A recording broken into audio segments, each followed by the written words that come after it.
প্রিয় শিক্ষার্থী বন্ধুরা, আবার আমরা ফিরে আসলাম আমাদের রসায়ন দ্বিতীয় পত্রের দ্বিতীয় অধ্যায় থেকে। তোমরা হয়তো অপেক্ষা করতেছ কিছু বিষয় শেয়ার করার জন্য, তো আমি চেষ্টা করছি তোমাদের সেই বিষয়গুলো যাতে ঠিকমতো আসে এবং ঠিকমতো বলতে পারি সেই ধরনের আমরা চেষ্টা করব। তো জৈব রসায়ন এটা রসায়ন দ্বিতীয় পত্রের খুবই একটা গুরুত্বপূর্ণ অধ্যায়। এই অধ্যায় থেকে বোর্ড পরীক্ষা, অ্যাডমিশন টেস্ট সব ক্ষেত্রেই অনেক কোশ্চেন আসে, সুতরাং এটা আমাদের খুবই গুরুত্ব দিয়ে পড়তে হবে। জৈব রসায়ন অনেক ছাত্রের কাছেই একটু কষ্টকর মনে হয়, এর কিছু কারণ আছে। জৈব রসায়ন কিন্তু একটা উপন্যাসের মতো। উপন্যাসের যেমন একটা ধারাবাহিকতা আছে, তুমি উপন্যাসের শুরুতে না শুরু করে মাঝখান দিয়ে যদি শুরু করো কিছু বুঝতে পারবে না, অথবা তুমি শেষ দিয়ে শুরু করলেও কিছু বুঝতে পারবে না।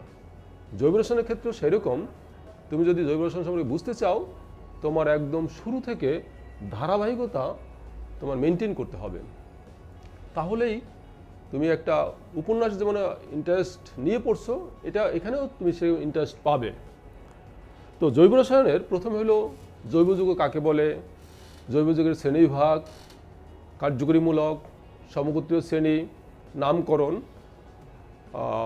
এগুলো তোমাদের জানা কথা।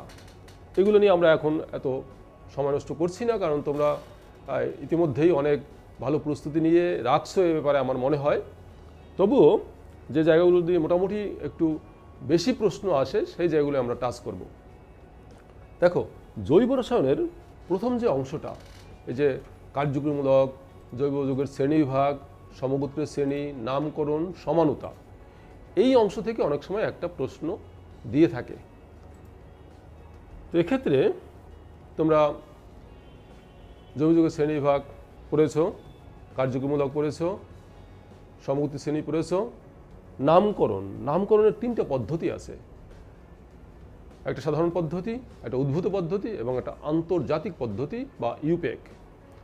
তো নামকরণের ক্ষেত্রে ইউপেকটাই আমরা একটু বেশি গুরুত্ব দেই, কারণ প্রশ্ন আসলে নামকরণ যদি আসে কখনো ইউপেক পদ্ধতির নাম চায়। আবার কখনো কখনো একটা নাম এই তিনটা পদ্ধতি যদি লিখতে বলতে পারে, সেজন্য তোমার তিনটা পদ্ধতি জানলেই ভালো। নামকরণ করার ক্ষেত্রে কিছু অত্যাধুনিক পদ্ধতি আছে যেটা ইউপেক কর্তৃক গৃহীত হয়েছে। তো সেই পদ্ধতিগুলোই তোমরা অনুসরণ করবে, একদম যেটা লেটেস্ট। কোনো ক্ষেত্রে হয়তো বা কোনো বইতে আগের পদ্ধতি অনুসরণ করেছে, তো সেই পদ্ধতির নাম লিখলেও ভুল হবে না। তো তোমরা চেষ্টা করবে যে নতুন পদ্ধতি যেটা আছে সেভাবেই নামকরণগুলো লেখার। তো সমানতা নামকরণ আমি একটা উদাহরণ দেই। ধরো একটা যৌগ CH3 CH CH double bond CH2, এরকম একটা যৌগ। এই যৌগটার মধ্যে আমরা দেখলাম যে ডাবল বন্ড আছে এবং OH আছে। অগ্রাধিকার তালিকায় কার অবস্থান উপরে? ডাবল বন্ডের চেয়ে OH এর অবস্থান উপরে, সেই জন্য যৌগটার নাম OH অনুসারে হবে। তো OH অনুসারে নাম হইলে এর নাম হয় অ্যালকোহল। আমরা ইউপেক পদ্ধতিতে নামকরণ করলে আমরা এটাকে বলি অ্যালকানল। তো যার অগ্রাধিকার বেশি সেই অনুসারে নামটা আমরা শেষে বলি বা শেষে লিখি, এবং ওর সাপেক্ষে যে অন্য যে কার্যক্রমগুলো থাকে সেগুলোর নাম আগে বলি। যেমন এখানে আরেকটু যদি আমরা সংযোজন করি, ধরো এখানে যদি এরকম থাকে NH2 আছে, এখানে আমরা দেখলাম এখানে OH আছে, NH2 আছে, ডাবল বন্ড আছে। তো এর মধ্যে এর অগ্রাধিকার বেশি, এইটা অনুসারে যৌগের নাম হবে। ফলে এটা হবে এখানে প্রতিস্থাপক। প্রতিস্থাপকের নামটা আমরা সবসময় আগে বলি, এবং প্রতিস্থাপক যদি একাধিক থাকে তাহলে তার যে ইংলিশ নাম তার অ্যালফাবেটিক অর্ডারে আমরা ওটার নাম বলে থাকি। এক্ষেত্রে ডাবল বন্ড এটা কখনো প্রতিস্থাপক হিসাবে আমরা এটাকে লিখি না, অর্থাৎ এটা প্রিফিক্স হিসেবে কখনো বসে না, এটা সবসময় সাফিক্স হিসেবে বসে। ডাবল বন্ডের নামটা এটা হবে প্রিফিক্স বা প্রতিস্থাপক হিসাবে। তো এটার নাম হইল আমরা এমিনো বলি। প্রতিস্থাপক যখন ব্যবহৃত হয় তখন আমরা এমিনো বলি। এটা অ্যামিনো, আর ডাবল বন্ড তো বলি আমরা অ্যালকিন। তো যেহেতু এর অগ্রাধিকার বেশি, আমরা দেখব এটা কোন দিক দিয়ে কাছে হয়। তো আমরা এদিক দিয়ে নামকরণ করলে এটা 1, এটা 2, এটা 3, এটা 4। আর যদি আমরা এদিক দিয়ে কাউন্ট করতাম, এটা হতো 1, এটা 2, এটা 3, এটা 4। তো এই যে ওয়েজ গ্রুপ যারা অগ্রাধিকার বেশি, এদিক দিয়ে নামকরণ করলে এটা হয় 2 পজিশনে, আর এদিক দিয়ে নামকরণ করলে এটা হয় 3 পজিশনে। আমরা দেখব এই অগ্রাধিকার গ্রুপটা কোন দিক দিয়ে কাছে হয় সেদিক দিয়ে আমরা নামকরণ করব। এদিক দিয়ে নামকরণ করলে এটা 2 নম্বরে হয়, এদিক দিয়ে করলে 3 নম্বরে হয়। সুতরাং আমরা 2 নম্বরে যেটা হচ্ছে সেদিক দিয়ে আমরা নামকরণ করব। সেই জন্য এক্ষেত্রে এটা গ্রহণযোগ্য হবে না। এখন যখন আমরা এদিক দিয়ে নামকরণ করলাম, এক্ষেত্রে এই যে প্রিফিক্স যেটা বা প্রতিস্থাপক হিসেবে যেটা ব্যবহৃত হচ্ছে, এটার নাম কি? এমিনো। 3 নম্বর পজিশনে আছে, সুতরাং আমরা লিখব 3। তারপর একটা হাইপেন হবে সংখ্যার পরে, আমরা এটাকে লিখব এমিনো। এমিনো যদি ইংলিশে লিখি এমিনো, আর বাংলায় লিখলে এমিনো, একই কথা। তারপরে এখানে কয়টা কার্বন আছে? 4টা কার্বন। 4 কার্বন বিশিষ্ট অ্যালকেনের নাম হলো বিউটেন। বিউটেন শেষ হলো ANE। ডাবল বন্ড থাকার জন্য সেটা হবে ইন, বিউটিন। এখন বিউট ইন, তো আমরা এটাকে লিখতে পারি কি 3 অ্যামিনো। ইউপিক পদ্ধতিতে কিন্তু সব মিলে একটা ওয়ার্ড, শুধু এই যে সংখ্যাগুলো এগুলো মাঝে মাঝে হাইপেন দিয়ে ব্যবহার করতে পারি। তাহলে 3 অ্যামিনো, আর এটা হবে কি কোনো স্পেস নেই, বিউট এন ছিল, ডাবল বন্ড ইন হবে, ইনের পজিশন হলো 1 2 3, 3 নম্বরে ডাবল বন্ড, সেজন্য লিখব বিউট 3 ইন। ইন আর ওয়েস থাকার জন্য হবে অল। দেখো তাহলে অল হলো 2 নম্বরে, তাহলে আমরা লিখতে পারি 2 অল। এই নামটার একটা ভুল রয়ে গেছে। দেখো এই যে কার্যকরীমূলক ইন আর এটা হলো অল, এটা একটা ভাওয়েল, এটা একটা ভাওয়েল, এটাও একটা ভাওয়েল। ভাওয়েল বা সেমি ভাওয়েল যদি হয়, সেক্ষেত্রে 2টা ভাওয়েল যখন পরপর অ্যাড করব আমরা, তখন প্রথম ওয়ার্ডের যে শেষ ভাওয়েল সেটাকে আমরা ড্রপ করে দেব, বাদ দিয়ে দেব। বাদ দিলে কি হবে? তাহলে নামটা কি দাঁড়াইলো? In all. তা আমরা লিখতে পারি এটাকে সঠিক নাম হিসেবে লিখতে পারি 3 ইন 2 অল, এরকম। এখন কখনো কখনো দেখবে লেখা 3 অ্যামিনো বিউটিন 2 অল, 3 অ্যামিনো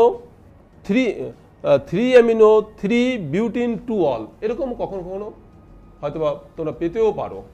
কিন্তু তোমরা যদি এভাবে লেখো তাহলে বোঝা যাচ্ছে ডাবল বন্ড কত নম্বর পজিশনে, ওয়েস কত নম্বর পজিশনে।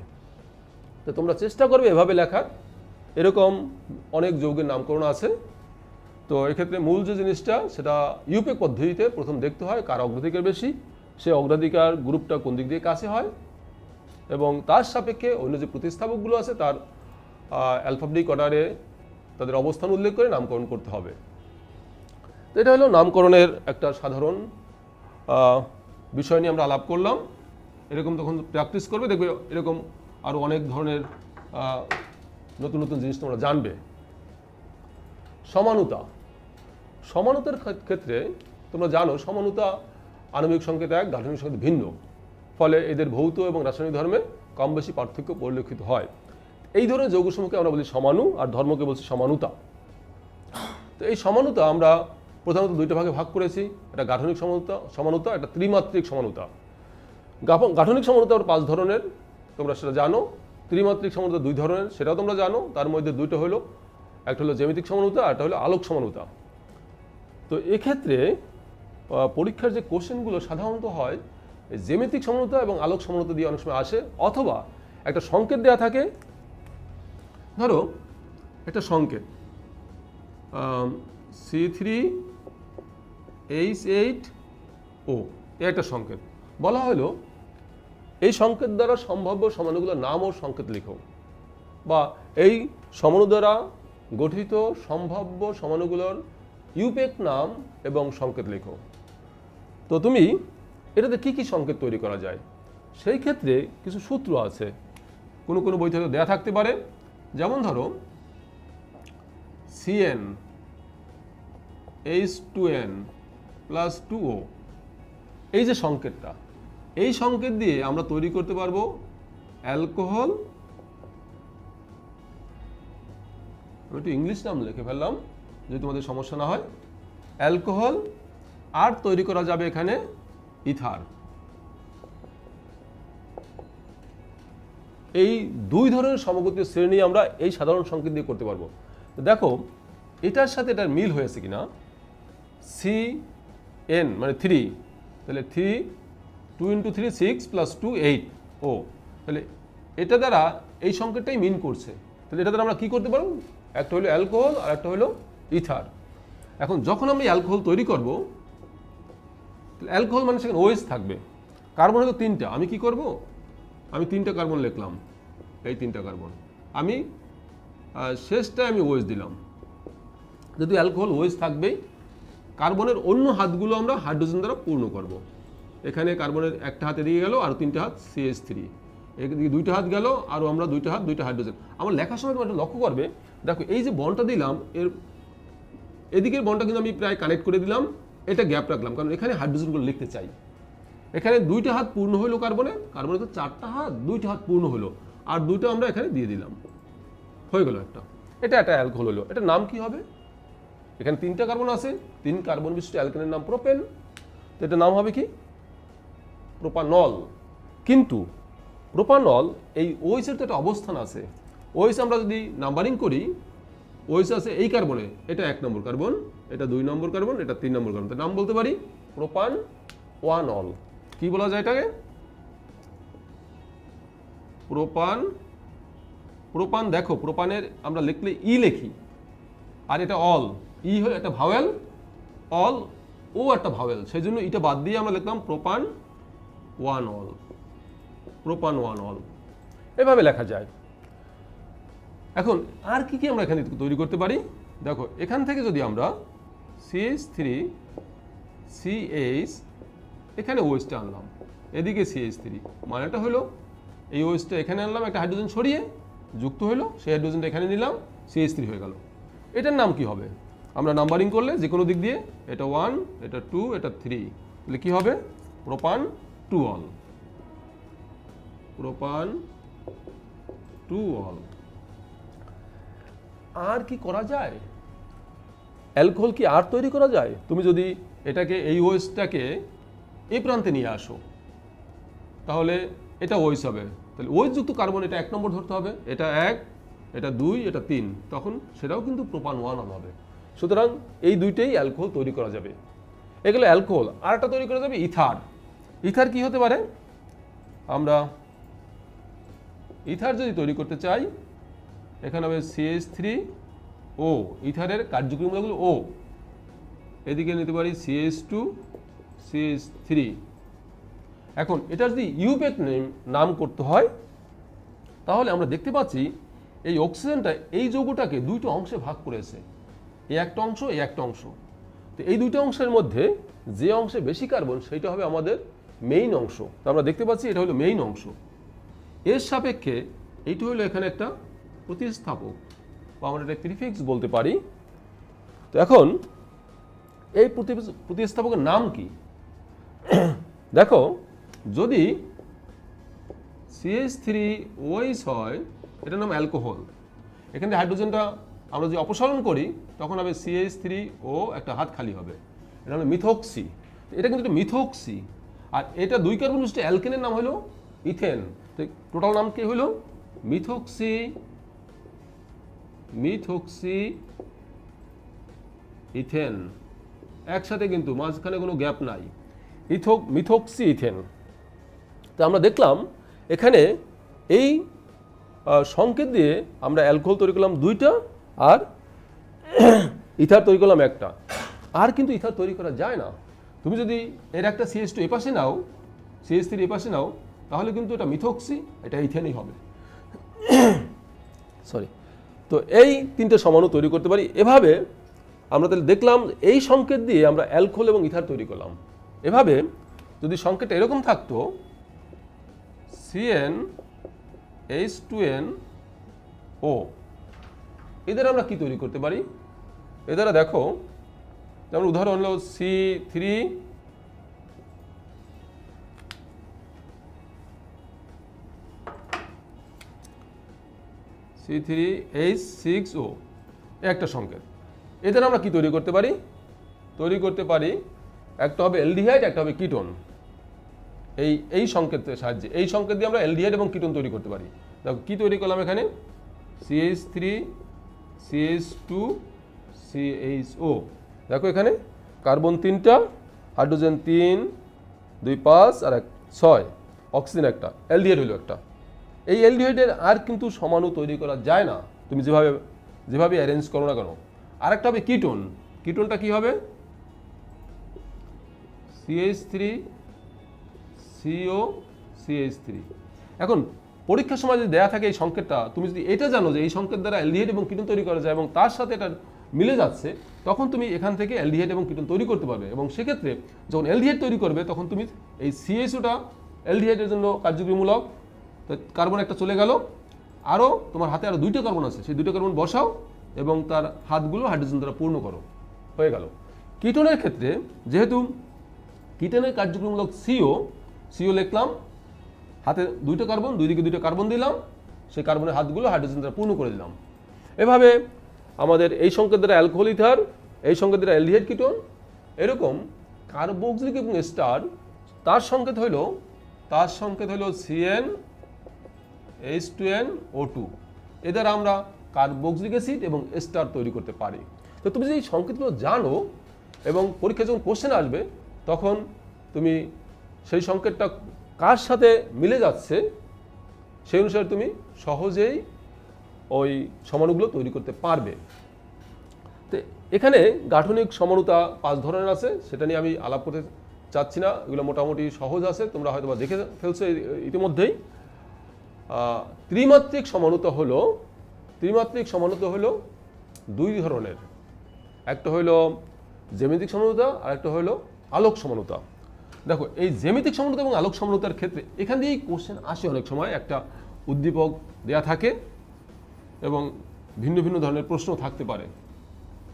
তো জ্যামিতিক সমাণুতা বলতে তুমি কি বুঝো আসলে? আমি একটা মডেল দেখাচ্ছি তোমাদের।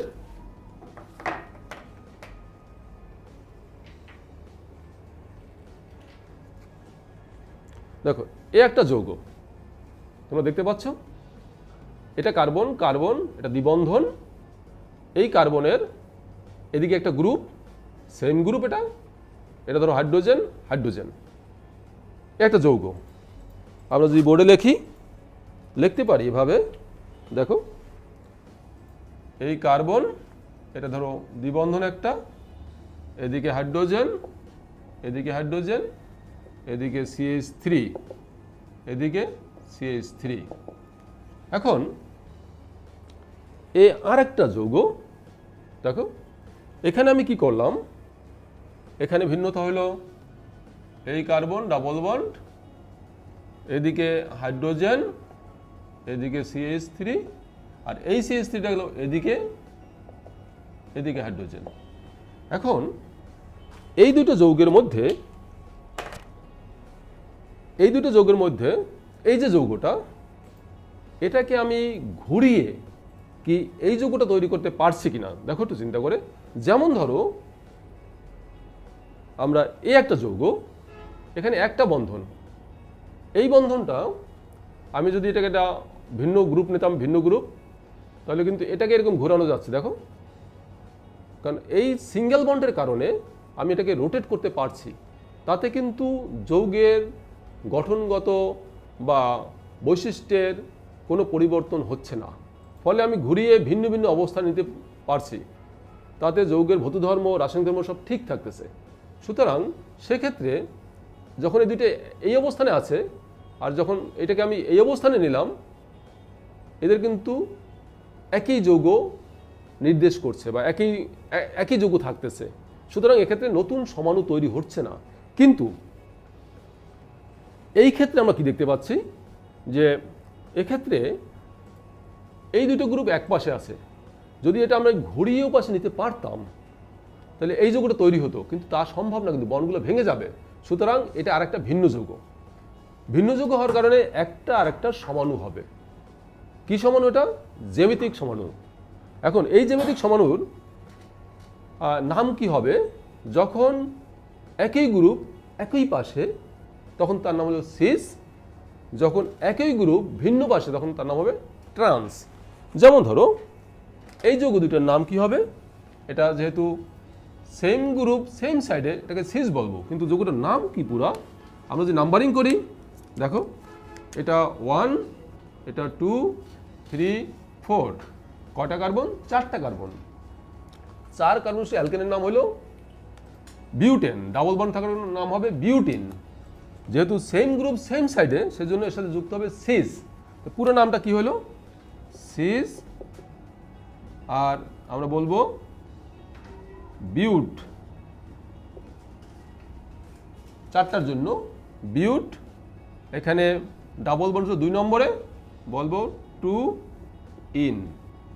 এখানে কি ইনের কিন্তু শেষে যে ভাওয়েল ই সেটা থাকতেছে, কারণ অন্য কোনো গ্রুপে এসে ভাওয়েল যুক্ত হয়নি এই জন্য। বা এখানে যদি যুক্ত হতো, সেটা যদি কনসোনেন্ট হতো তাহলে কিন্তু এই ভাওয়েলটা থেকে যেত। শুধুমাত্র যখন পরেরটার ফার্স্ট লেটার যদি ভাওয়েল হয় অথবা সেমি ভাওয়েল হয় সেক্ষেত্রে আমরা এটাকে বাদ দেব। নাম হলো কি সিস বিউট টুইন। এটার নাম কি হবে? এটা বিপরীত পাশে, তাহলে কি নাম হবে? এটা ট্রান্স। Trans বিউট twin. তো এভাবে আমরা সিস এবং ট্রান্স বুঝতে পারি। এটা হলো জ্যামিতিক সমানুতা। তো আমরা এই জ্যামিতিক সমানুতাগুলো সাধারণত দেখব কোথায়? এটা ডাবল বন্ডযুক্ত যৌগ অথবা সাইক্লিক। কোনো সাইক্লিক যৌগ কিন্তু এরকম যদি তুমি ঘোরাতে যাও সাইকেলটা ভেঙে যাবে, ফলে নতুন ধরনের যখন স্ট্রাকচার পেলে সেটা আসলে এটা নতুন যৌগ, সেই জন্য তারা একটা একটা সমাণু হয়ে যায়। এরপর আসি আমি আলোক সমানুতায়। আলোক সমানুতার ক্ষেত্রে আমরা দেখব একটা জিনিস।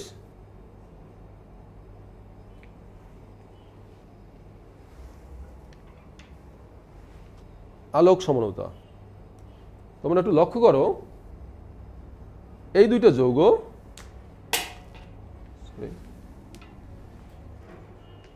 এখানে আমরা দেখতে পাচ্ছি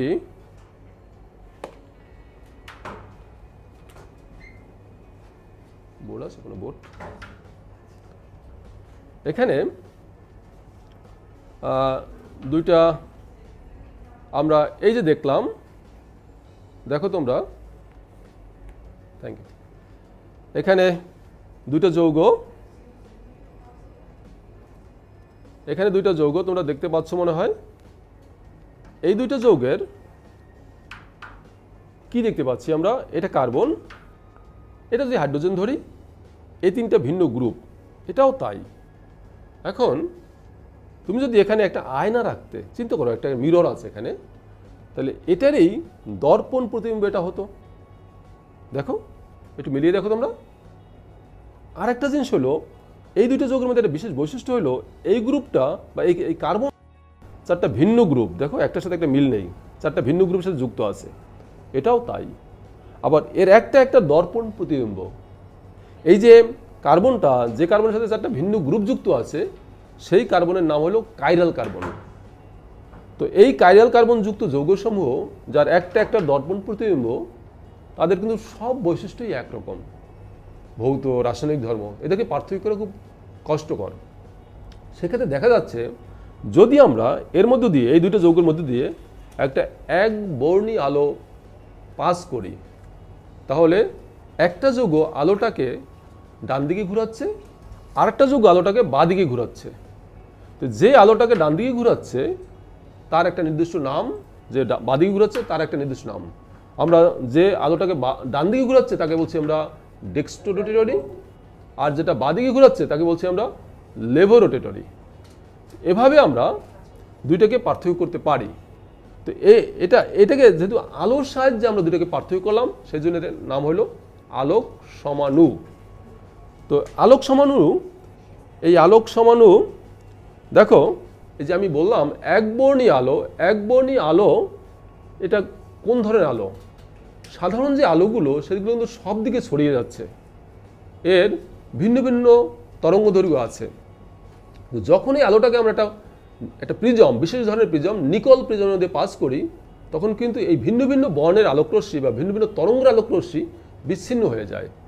তো এর মধ্যে যে কোনো একটা আলোকরশ্মি আমরা যদি সিলেক্ট করে মধ্যে প্রবাহিত করি, তাহলে সেই আলোকরশ্মি এর একটা যৌগের মধ্যে পাস করলে সে যেদিকে ঘুরছে, অন্য যৌগটা তার বাদিকে ঘুরছে। তবে আরেকটা জিনিস হলো, এই একটা যৌগ আলোটাকে যত ডিগ্রি কোণ ডান দিকে ঘোরাচ্ছে, অন্যটা তত ডিগ্রি করে বাদিকে ঘোরাচ্ছে। সে কারণে যদি আমরা একটা যৌগের মিশ্রণ নেই, দুইটা যৌগের যেটা মিশ্রণ নেই, তার মধ্যে যখন আলোকরশ্মিটা পাস করব, তখন কিন্তু আলোকরশ্মিটা সোজা যাবে। এই ধরনের মিশ্রণের আবার একটা নাম আছে, রেসিমিক মিশ্রণ। তো এখানে এই হলো আলোক সমাণু। এই অংশটা তোমরা একটু ভালোভাবে দেখবে এবং বোঝার চেষ্টা করবে। এরপরে আসি আমরা কিছু গুরুত্বপূর্ণ আরও বিষয় আছে। যেমন ধরো, তোমরা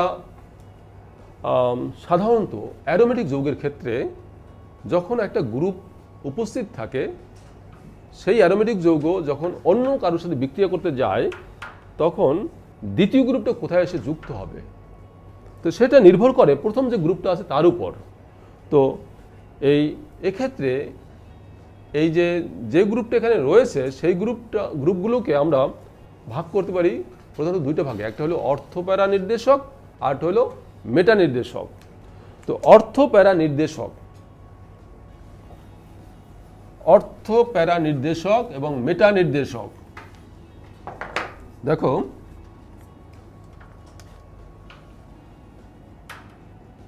এটা হলো বেনজিনের আমরা এভাবে লিখতে পারি, এর প্রতিটা কর্নারে একটা কার্বন আছে, একটা হাইড্রোজেন আছে, এবং এর প্রতিটা কর্নারে কার্বন হলো sp2 সংকরণ।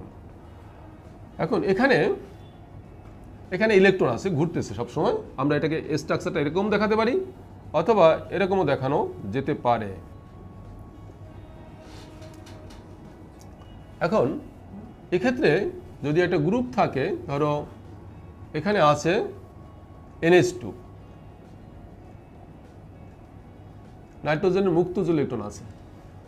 তো এই গ্রুপের উপস্থিতিতে যখন অন্য একটার সাথে যুক্ত হতে যাবে, ধরো এখানে সে যুক্ত হলো CH3Cl, এর সাথে যুক্ত হলো, তখন এই CH3Cl যখন যুক্ত হবে, এই CH3টা এই গ্রুপের কোথায় এসে যুক্ত হবে সেটা নির্দেশ করবে এই NH2 গ্রুপটা নির্দেশ করবে। এখন NH2 এর কি বৈশিষ্ট্য থাকলে এই গ্রুপটা কোন জায়গাগুলো যুক্ত হবে, সেই বৈশিষ্ট্য নিয়ে আমরা একটু আলাপ করব। এখানে এই যে গ্রুপটা আছে, সেই গ্রুপটাকে আমরা দুইটা ভাগে ভাগ করছি, এটা অর্থ প্যারা নির্দেশক আর একটা হলো মেটা নির্দেশক। এক্ষেত্রে এর সাপেক্ষে, এই গ্রুপের সাপেক্ষে এর অবস্থানগুলো, যে পাশের যে দুইটা অবস্থান, এটাকে বলছি আমরা অর্থ, এটা হলো অর্থ অবস্থান, এটাও অর্থ। মানে এই গ্রুপের যে কাছের যে দুইটা কর্নার, সেই দুটোকে অর্থ বলা হয়। আর এটা হলো ঠিক অপোজিট, যেটা এটা হলো প্যারা। আর এই যে অবস্থানটা, এটা হলো মেটা, এটা হলো মেটা। আমরা এই গ্রুপের সাপেক্ষে এই দুটো অর্থ, এটা প্যারা, এটা হলো মেটা। এখন এই গ্রুপের কি বৈশিষ্ট্য থাকবে? এই গ্রুপটা অর্থ প্যারা অবস্থানে আসবে, এবং এই গ্রুপটা যদি হয় ইলেকট্রন দাতা গ্রুপ, ইলেকট্রন যদি দান করে, ফলে বেনজিন বলয় যদি ইলেকট্রন ঘনত্ব বৃদ্ধি পায়, তাহলে দ্বিতীয় গ্রুপটা আসবে অর্থ প্যারা অবস্থানে। আর যদি এই গ্রুপটা বেনজিন বলয় থেকে ইলেকট্রন টানে, তখন বেনজিন বলয় ইলেকট্রন ঘনত্ব হ্রাস পাবে, ফলে দ্বিতীয় গ্রুপটা যুক্ত হবে মেটা অবস্থানে।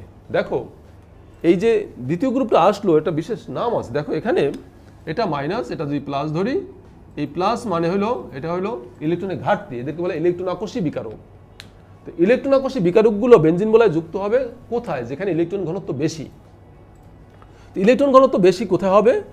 এই গ্রুপ যদি ইলেকট্রন দাতা হয় তাহলে তার উপস্থিতিতে অর্থ অর্থ এবং প্যারা অবস্থানে ইলেকট্রন ঘনত্ব বৃদ্ধি।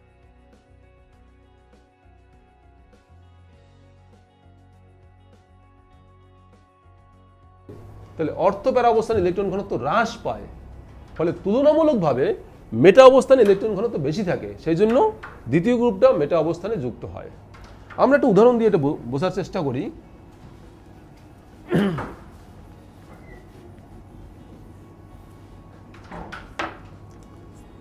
টলুইন,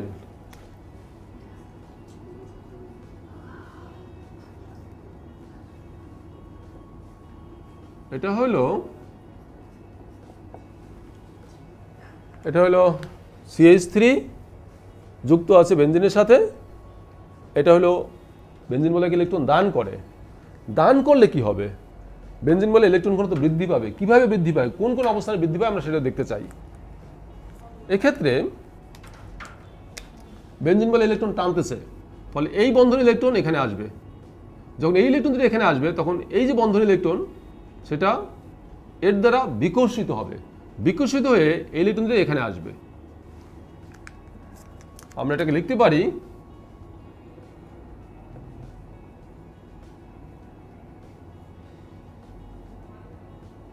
CH2, আর এখানে এই ইলেকট্রন যখন এখানে চলে আসলো, এটা তখন প্লাস হয়ে গেল ইলেকট্রনের ঘাটতির জন্য। আর এখানে এসে একটা দ্বিবন্ধন করলো ইলেকট্রন। দেখো এখানে ইলেকট্রন দুটো এখানে চলে আসলো, একটা প্লাস কেন? এই বন্ধনের কিন্তু ইলেকট্রন দুইটা, একটা এই কার্বনের একটা হাইড্রোজেনের। তো যখন এখানে আসলো, ওর ইলেকট্রনটা ওর পাশেই আসলো, কিন্তু ওই ইলেকট্রনটাকে হারালো, সেই জন্য ওর একটা ইলেকট্রনের ঘাটতির জন্য একটা প্লাস সাইন। আবার এ যখন বিকর্ষণ করলো, দুইটা ইলেকট্রন এখানে চলে আসলো, এই যে দুইটা ইলেকট্রন এখানে চলে আসলো, কিন্তু মাইনাস হইলো একটা। কারণ হইলো এই দুইটা ইলেকট্রনের একটা কিন্তু এই কার্বনের, একটা এই কার্বনের। যখন দুইটা ইলেকট্রন এখানে আসলো, ওর ইলেকট্রন ওর কাছে আসলে এই জন্য প্লাস মাইনাস কিছু হবে না। একটা ইলেকট্রন বেশি আসলো, সেজন্য একটা মাইনাস হবে। পরবর্তী অংশে এই ইলেকট্রন দুইটা আবার এখানে আসলো। যখন এখানে আসলো, তখন এই দুইটা ইলেকট্রন এই ইলেকট্রনকে বিকর্ষণ করলো, ফলে এই দুইটা ইলেকট্রন এখানে চলে আসবে। তাহলে কি হবে? আমরা লিখতে পারি এখানে CH2, এখানে হাইড্রোজেন, এখানে দ্বিবন্ধনটা হলো, আর এই দুটো ইলেকট্রন এখানে চলে আসলো, মাইনাস হইল, আর এখানে দ্বিবন্ধন থাকলো। পরবর্তীতে এই দুটি ইলেকট্রন আবার এখানে গিয়ে বন্ধন করলো, এই দুটো আবার এখানে চলে গেল। ফলে আমরা কি পাবো? এখানে আমরা পাচ্ছি CH2, এখানে হাইড্রোজেন প্লাস, এখানে দ্বিবন্ধন, এখানে একটা বন্ধন, আর এই দুটো ইলেকট্রন আবার এখানে চলে আসলো। কারণ এ বন্ধন করার সাথে সাথে বিকর্ষণ করলো, এখানে চলে গেল, এটা মাইনাস হইল। এরপরে আবার এই দুটো ইলেকট্রন এখানে আসলো, তখন এই ইলেকট্রন আবার সেই আগের জায়গায় ফিরে গেল। তাহলে আমরা লিখতে পারি কি?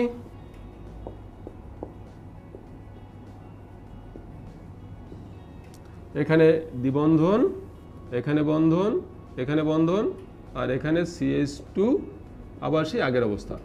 আবার পরক্ষণে এদিকে আসলো, আবার এটা ঘুরতে থাকবে এরকম।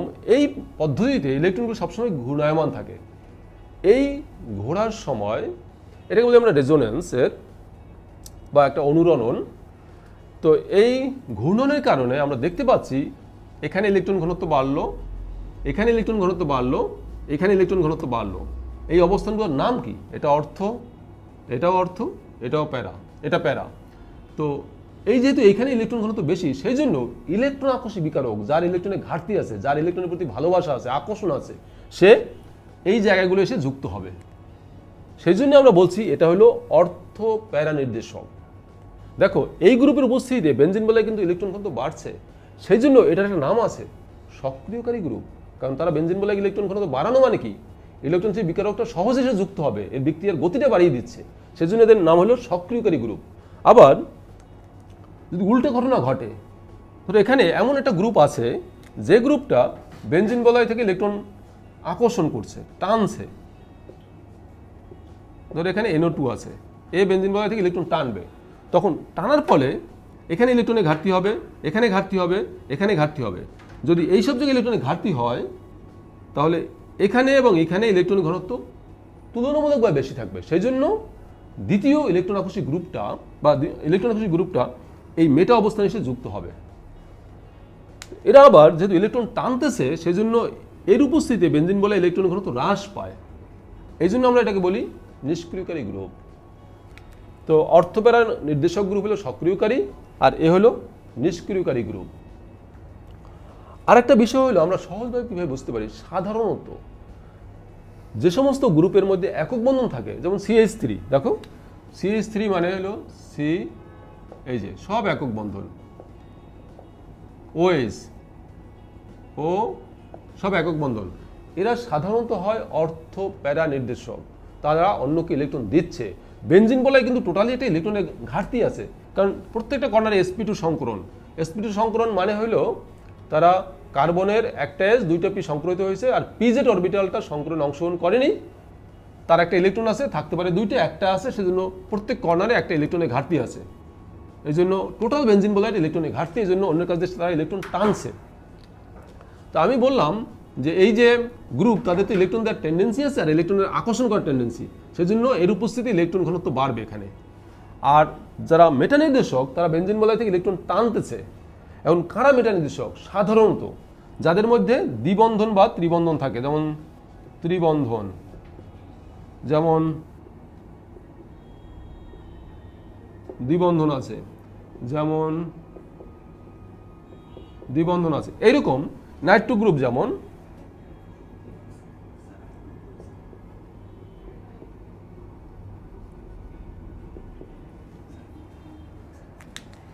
নাইট্রো গ্রুপটা আমি একটু উপরে লিখি, দেখা যাচ্ছে না হয়তো। যেমন নাইট্রো গ্রুপটা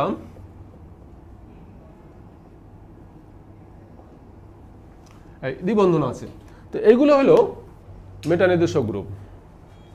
আর একটা কথা তোমাদের একটু জানলে ভালো হবে, যখন বেনজিন বলয়ে তোর দুইটো গ্রুপ উপস্থিত আছে, সেই দুইটো গ্রুপের মধ্যে, যেমন ধরো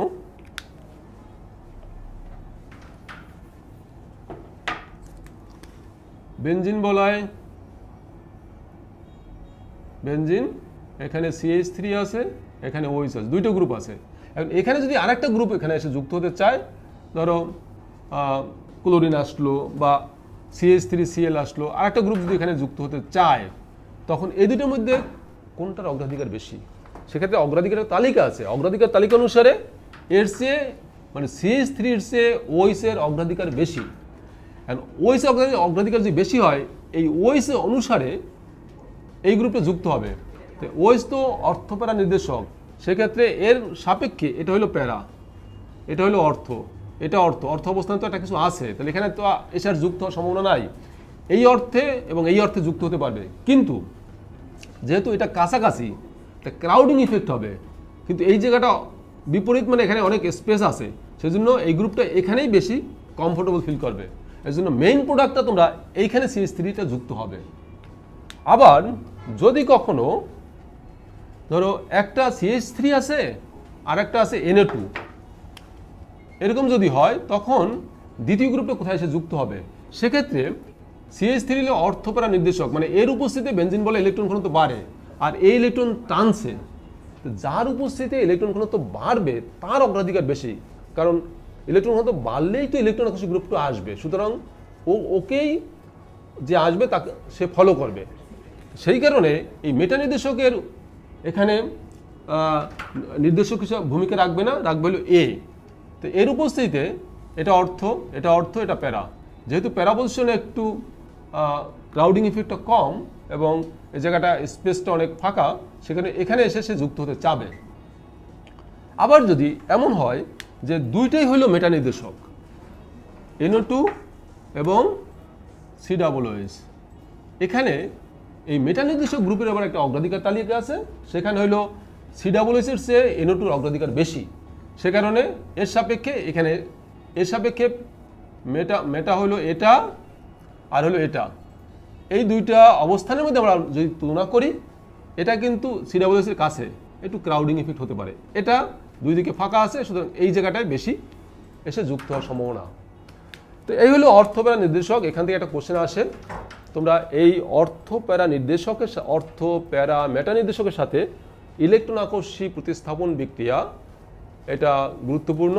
এখানে ইলেকট্রন আকর্ষী প্রতিস্থাপন বিক্রিয়ার ক্ষেত্রে কয়টা বিশেষ বিক্রিয়া আছে, যেমন halogenation, nitration, sulphonation, Friedel Crafts alkylation, Friedel Crafts acylation, এর বিক্রিয়া এবং কৌশল, এবং বিক্রিয়া কোনটা মেইন প্রোডাক্ট হবে, এবং তাপমাত্রা কোনো ভেরিয়েশন আছে কিনা। যেমন ধরো আমি একটা ছোট্ট উদাহরণ দিচ্ছি, সেটা হলো দেখো বেনজিন, টোলুইন না, টোলুইন এর সাথে নাইট্রিক অ্যাসিডের বিক্রিয়া, HNO3 সালফিউরিক অ্যাসিডের উপস্থিতিতে তাপমাত্রা, এখানে একটা তাপমাত্রা লাগতেছে 30 ডিগ্রি সেলসিয়াস, আমরা পাচ্ছি CH3, এখানে পাচ্ছি অর্থোনাইট্রো, এখানে পাচ্ছি প্যারানাইট্রো, আর বাই প্রোডাক্ট পানি হচ্ছে। এখন এই দুইটার আমরা যদি আবার নাইট্রেশন করি, এই যে HNO3 সালফিউরিক অ্যাসিডের উপস্থিতিতে, তখন আমরা পাবো হলো CH3, এখানে NO2, এখানে NO2, এর জন্য পাবো এখানে, এর জন্য পাবো এখানে, মানে একটাই প্রোডাক্ট পাবো, আর সাথে পানি বাই প্রোডাক্ট। এখন কোশ্চেন হলো, এই যে প্রথম যে নাইট্রেশন তার যে তাপমাত্রা, আর দ্বিতীয় যে নাইট্রেশন তার তাপমাত্রা কোনো পরিবর্তন আছে কিনা।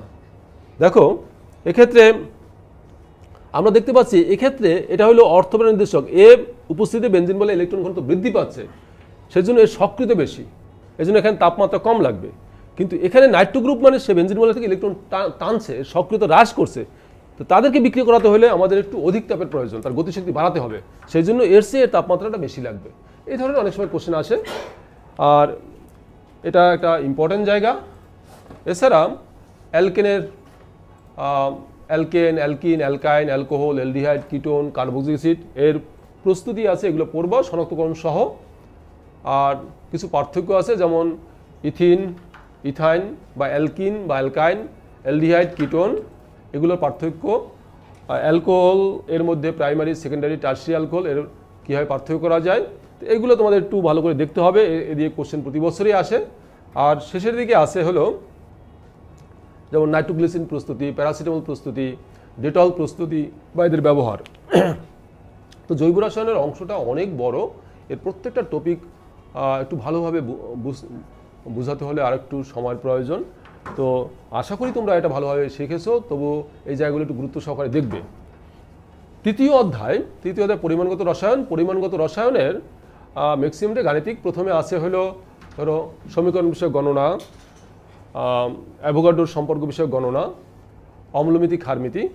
তো এই যে অম্লমিতি, ক্ষারমিতি, এই অংশ দিয়ে একটা উদ্দীপক প্রায়ই থাকে, যেমন একটা দ্রবণের সাথে আর একটা দ্রবণ মিক্সড করলাম, মিক্সড করে দ্রবণের প্রকৃতি কী হবে, বা ওই দ্রবণের ঘনমাত্রা কত হবে, বা ওই দ্রবণকে যে প্রকৃতি হলো সেটাকে প্রশমিত করার জন্য ডেসিমোলার কোনো ক্ষারীয় বা অম্লীয় দ্রবণের কতটুকু লাগবে। তো এই টাইপের অঙ্কগুলো একটু বেশি থাকে, স্টেমও থাকে, এবং যে কোনো একটা দ্রবণের ঘনমাত্রা দেওয়া আছে, সেখানে কত ppm ওই দ্রব্যটা আছে, এটা অনেক সময় থাকে। তো তোমরা এই জায়গাগুলো একটু বেশি গুরুত্ব দিবে। আর জারণ বিজারণের অংশটা, জারণ বিজারণের ক্ষেত্রে সমতাকরণ, অর্ধ সমীকরণ পদ্ধতিতে বা আয়ন ইলেকট্রন পদ্ধতিতে সমতাকরণ সেটা দেখবে, এবং এই সমতাকরণ সম্পর্কিত ধরো দুটো ভিন্ন লোহার আকরিক আছে, সেই লোহার আকরিকটা তুমি কোনো একটা দ্রবণ যুক্ত করে সমতাকরণ করে দেখলে যে আয়রন কোনটার বেশি, যেটা আয়রন বেশি সেটা আমাদের জন্য লাভজনক বেশি হবে। তো এই যে লাভজনক অনেক সময় আসে এই দুইটা আকরিকের মধ্যে কোনটা বেশি লাভজনক, তো সেটা তোমার একটু জানতে হবে অঙ্কের মাধ্যমে। তো এই জায়গাটা দেখবে। আর চতুর্থ অধ্যায় হলো তড়িৎ রসায়ন। তড়িৎ রসায়নের যে বিষয়গুলো, তড়িৎ রসায়নের ক্ষেত্রে তোমার প্রথম দিকে আছে ফ্যারাডের প্রথম সূত্র। তো ফ্যারাডের প্রথম সূত্র কি, তার অঙ্ক, অথবা একটা দ্রবণ দিয়ে দেখবে, সেই দ্রবণের মধ্যে দিয়ে একটা নির্দিষ্ট সময় এত এম্পিয়ার বিদ্যুৎ প্রবাহিত করা হলো, এই দ্রবণের ঘনমাত্রা কি পরিবর্তন হবে, অথবা কি পরিমাণ পরমাণু তড়িৎ দ্বারা সঞ্চিত হবে, সেই টাইপের অঙ্ক তোমরা একটু দেখবে। আর তড়িৎ রাসায়নিক কোষে ধরো একটা কোষ দেয়া আছে, সেই কোষের মধ্যে একটা দ্রবণ আছে, কোষটা একটা যে কোনো ধাতব পদার্থ তৈরি, তো ওই দ্রবণটা ওই ধাতব পদার্থের মধ্যে রাখা যাবে কি না, তো এক্ষেত্রে তোমার অঙ্কের সাহায্যে বের করতে হবে। এখন যদি ধাতব পদার্থটা যে পাত্র আছে সেই পাত্রের যদি সক্রিয়তা বেশি হয় তাহলে সে তো বিক্রিয়া করবে, বিক্রিয়া ক্ষয় হয়ে যাবে। এখন আর যদি সক্রিয়তা কম হয় তাহলে রাখা যাবে। এখন তুমি এটা বুঝবে কীভাবে? বোঝা হলো তুমি এখানে যদি ওর কোষ বিভব জানো, ধরো এটার জারণ বিভব হতে পারে অথবা বিজারণ বিভবের মান জানো, তাহলে তুমি বের করতে পারবে। যেমন যার বিজারণ বিভব যত কম সে তত বেশি সক্রিয়। তো বিজারণ বিভবের মানটা তুমি জানো, তাহলে বলতে পারবে যে এটার সক্রিয়তা বেশি, সেজন্য এটা ক্ষয় হয়ে যাবে অথবা বিক্রিয়া করবে। অথবা গাণিতিকভাবে আমরা বলতে পারি একটা দ্রবণ আরটা হলো তড়িৎদ্বার। তড়িৎদ্বার যদি তুমি ধরো পাত্রটা তড়িৎদ্বার আর দ্রবণ হলো তড়িৎ বিশ্লেষ্য পদার্থ, তাহলে এই দুইটা সমন্বয়ে যে কোষ হইলো, সেই কোষের যদি তড়িৎচালক বল বের করো, এবং তড়িৎচালক বল যদি তুমি তড়িৎদ্বার ধরলে হইলো পাত্রটা, সেটাকে তুমি অ্যানোড ধরলে ক্ষয় হয়ে যায়, আর দ্রবণটা ধরলে ধরো ক্যাথোড, এই মিলে যে কোষ হইলো সেই কোষের যদি তড়িৎচালক বল ধনাত্মক হয় তাহলে বুঝবে তুমি যে ধারণা করছো সেটা সঠিক, ক্ষয় হয়ে যাবে। আর ঋণাত্মক হয় তোমার ধারণা ভুল, তাহলে রাখা যাবে। তো এই ধরনের অঙ্ক অনেক সময় আসে যে কোন পাত্রের মধ্যে কোনটা রাখা যাবে বা যাবে না। এছাড়া তোমাদের যে কোষগুলো যেমন লিথিয়াম ব্যাটারি, তারপরে লেড স্টোরেজ ব্যাটারি, তা এইগুলো সম্পর্কে তোমার একটু ধারণা রাখতে হবে। এগুলো অনেক সময় পরীক্ষা আসে। এটা হলো চতুর্থ অধ্যায়। পঞ্চম অধ্যায়ের ক্ষেত্রে, পঞ্চম অধ্যায় অর্থনৈতিক রসায়ন। অর্থনৈতিক রসায়নের ক্ষেত্রে তোমার যে বিষয়গুলো একটু গুরুত্ব সহকারে দেখা উচিত তা হলো শিল্প উৎপাদন, যেমন ইউরিয়া, সিরামিক, সিমেন্ট, কাঁচ, পেপার, এগুলো একটু গুরুত্ব সহকারে দেখবে। এবং এই শিল্প উৎপাদনের ক্ষেত্রে এরা কী ধরনের পরিবেশ দূষণ করছে এবং সেই পরিবেশ দূষণটা কিভাবে আমরা রোধ করতে পারি বা কমাতে পারি, অথবা এই পদার্থগুলোকে আমরা কিভাবে রিসাইকেল করতে পারি, ব্যবহার উপযোগী করতে পারি, এই বিষয়গুলো একটু গুরুত্ব সহকারে দেখতে হবে। আর এর সাথে আছে চামড়া ট্রেনিং, সে চামড়া ট্রেনিংটাও তোমাদের দেখা উচিত। ন্যানো পার্টিকেল বা ন্যানো কণা, এটাও একটু দেখবে। তো এই হলো পঞ্চম অধ্যায়ের ব্যাপার। তো তোমরা এই বিষয়গুলো একটু গুরুত্ব সহকারে দেখবে আশা করি। এক্ষেত্রে একটা জিনিস মনে রাখবে যে দ্বিতীয় পত্রের তো ম্যাক্সিমাম চ্যাপ্টারই গুরুত্বপূর্ণ, তার মধ্যে প্রথম চ্যাপ্টার থেকে ওই যে গ্যাসের অংশ, সেখানে একটা কোশ্চেন থাকতে পারে, আর শেষ অংশ থেকেও অনেক সময় একটা থাকে কোশ্চেন বা অর্ধেক থাকতে পারে। আর দ্বিতীয় পত্র থেকে দুইটারই বেশি কোশ্চেন থাকে। এবং কোশ্চেনগুলো প্রথমে আমি বলছিলাম যে এখানে প্রথম অংশের যে জৈব যৌগ, সমানুতা, নামকরণ, এই মিলে একটা অংশ, আর প্রস্তুতি, শনাক্তকরণ, পার্থক্য, এই মিলে একটা অংশ, আর শেষের দিকে কিছু প্রস্তুতি আছে, সেই মিলে আর একটা অংশ। আর তৃতীয় অধ্যায়ে আছে আমাদের দুইটা অংশ। একটা হলো প্রথমে যেটা আছে সমীকরণ বিষয়ক গণনা, তারপরে আছে অম্লমিতি, ক্ষারমিতি, এই দিয়ে একটা অঙ্ক থাকে বা একটা উদ্দীপক থাকে। আর শেষে যে অংশটা আছে জারণ বিজারণ, এই মিলে আর একটা উদ্দীপক থাকে অনেক সময়।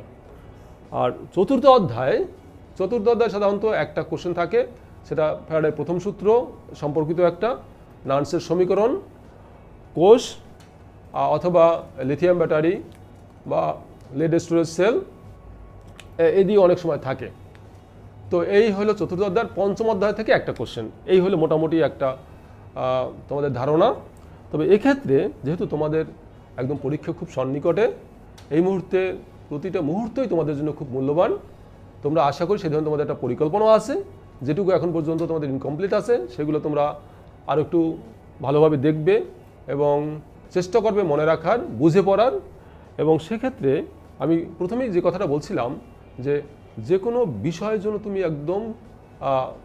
একদম সুন্দরভাবে বুঝতে পারলেই কিন্তু তুমি উত্তর যথার্থ করতে পারবে।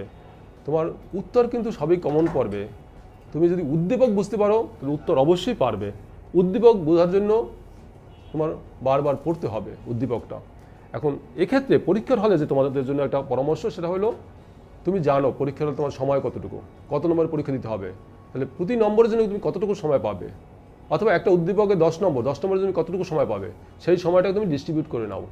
এবং সর্বশেষে যেন তোমার পরীক্ষা দিয়েও মোটামুটি 5 থেকে 10 মিনিট সময় থাকে, যাতে তুমি রিভিশন দিতে পারো। রিভিশন দিলে তুমি দেখবে তুমি নিশ্চয়ই 2-1টা ভুল পাবে, সেখানে তোমার 2-3 নম্বর হয়তো বা বাড়তে পারে। তো সেই দিকে তুমি লক্ষ্য রাখবে। চিন্তিত হওয়ার কোনো কারণ নাই। যেটুকু সিলেবাস আছে সময় অনুসারে তুমি যদি ভালো প্রস্তুত নিতে পারো, অবশ্যই এটা ভালো পরীক্ষা হবে।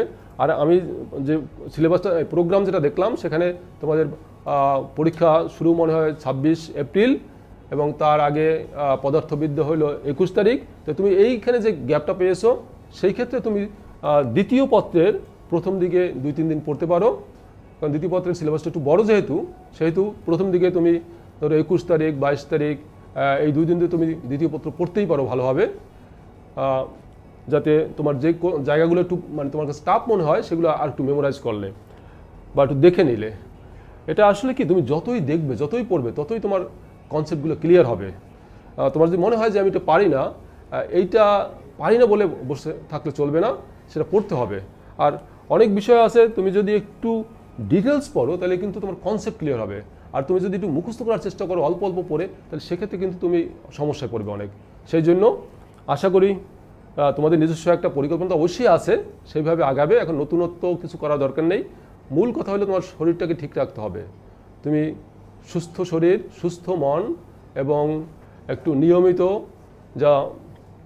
স্বাস্থ্যকর খাবার খাও, পর্যাপ্ত ঘুমাও এবং মানসিক জোর রাখো। আশা করি একটা খুব সুন্দর পরীক্ষা দিতে পারবে এবং তোমার প্রত্যাশিত যে রেজাল্ট সেটা তুমি পরীক্ষার পরে পাবে। সেই প্রত্যাশা রেখে সবার জন্য আমার প্রার্থনা রইল যাতে তোমরা একটা ভালো পরীক্ষা দিতে পারো। সবাই ভালো থেকো, সুস্থ থাকো।